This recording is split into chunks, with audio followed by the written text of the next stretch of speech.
अस्सलाम वालेकुम। आज का मेरा फिर वही टॉपिक इस्लामी जमहूरिया पाकिस्तान। कुछ दिनों पहले एक लड़की की डांस करते हुए वीडियो वायरल हो जाती है, जिस गाने का नाम होता है मेरा दिल ये पुकारे। और वो जो डांस होता है वो ऐसा डांस है कि शायद वो फहाशी मिह के ज़ुमरे में ही आएगा, और बिल्कुल ऐसा ही हुआ। हमारा मीडिया, इस्लामी जमहूरिया पाकिस्तान का मीडिया, निदा यासिर उनको अपने शो में बुलाती हैं और उनसे कहती हैं, माशाल्लाह आप में इतना कॉन्फिडेंस है कि आप अकेले ही डांस करने चली गई, जस्ट वाओ। इसके बरक्स वो लड़की यहाँ पर वो ये भी बताती है कि उन्होंने 3 दिन में 2 करोड़ रुपए कमा लिए। जब ऐसी लड़कियां और ऐसी औरतों को प्रमोट किया जाएगा तो आप लोग क्या समझते हैं कि हमारे यहाँ बिल्किस एधी जैसी औरत पैदा होगी, बी अम्मा जैसी औरत आएगी और वो अपने बच्चों को मौलाना मोहम्मद अली जौहर और मौलाना शौकत अली जौहर बनाएगी, या फिर ऐसी औरतें राबिया बसरी बनेंगी, या फिर फातिमा जना बनेगी। हम लोग कभी इसके बारे में सोचते ही नहीं है।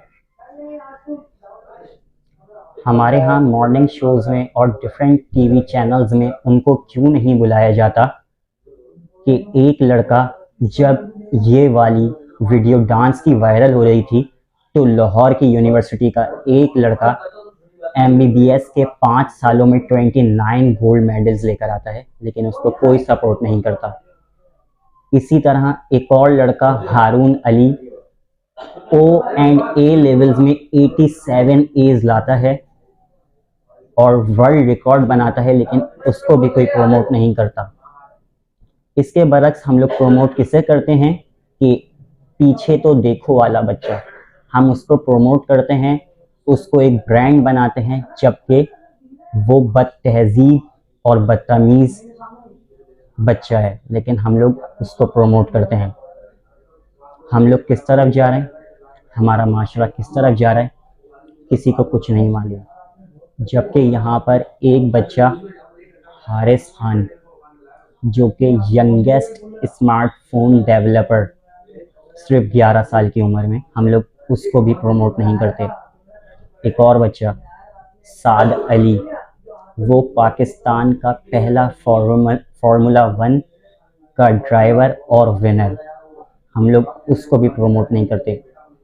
कल ही मैं एक वाक़या सुन रहा था कि नबी करीम सल्लल्लाहु अलैहि वसल्लम के पास एक शख्स आया और वो आके कहता है कि या रसूल अल्लाह, मुझे ज़िना की इजाज़त दे दें, मुझे ज़िना की इजाज़त दे दें। जबकि ये आयत उतर चुकी थी कि ज़िना के करीब भी मत जाना, ये बहुत बड़ा गुनाह कबीरा है। सहाबा इकराम गुस्से में आ गए, लेकिन आप सल्लल्लाहु अलैहि वसल्लम ने उनको रोका और फिर उससे एक सवाल किया कि अगर तुम मुझसे ज़िना की इजाज़त मांगते हो, अगर यही ज़िना कोई तुम्हारी माँ के साथ करे तो क्या कैसा लगेगा? उसने कहा, मैं उसको कत्ल कर दूंगा। फिर आप सल्लल्लाहु अलैहि वसल्लम ने फरमाया, अगर यही ज़िना कोई तुम्हारी बीवी, बहन या बेटी के साथ करे तो तुम्हें कैसा लगेगा? उसने फिर यही कहा, मैं उनको कत्ल कर दूंगा, उनको जहन्नुम वासिल कर दूंगा। तो आप सल्लल्लाहु अलैहि वसल्लम ने फरमाया कि जब आप एक चीज़ अपने घर वालों के लिए पसंद नहीं करते तो फिर आप उसकी इजाज़त कैसे मांगते हैं? वो रहमतुल लिल आलमीन थे सल्लल्लाहु अलैहि वसल्लम। उनका समझाने का और बात करने का जो अंदाज़ था वो ऐसा था कि वो शख्स खड़ा होता है और वो कहता है कि आज आपने मेरे दिल को मुतमईन कर दिया। हम लोग किस तरफ जा रहे हैं, हमारा माशरा कहाँ जा रहा है, ये इस्लामी जमहूरिया पाकिस्तान है भी या नहीं, सिर्फ नाम का है भी या नहीं।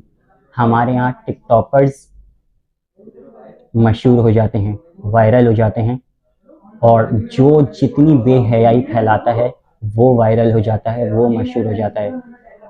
लेकिन हमारे यहाँ सिर्फ वो मशहूर नहीं होता जो पाकिस्तान के लिए और पाकिस्तान के लिए कोई पॉजिटिव काम करता है और उसको ऊपर लेकर आता है। मेरी आज की वीडियो का इख्तिताम मैं यहीं पर करूँगा और सिर्फ आखिर में एक लफ्ज़ कहूँगा, ज़रा सोचिए। मुझे इजाज़त दीजिए, मेरे वास्ते दुआ कीजिएगा। अस्सलामु अलैकुम व रहमतुल्लाह।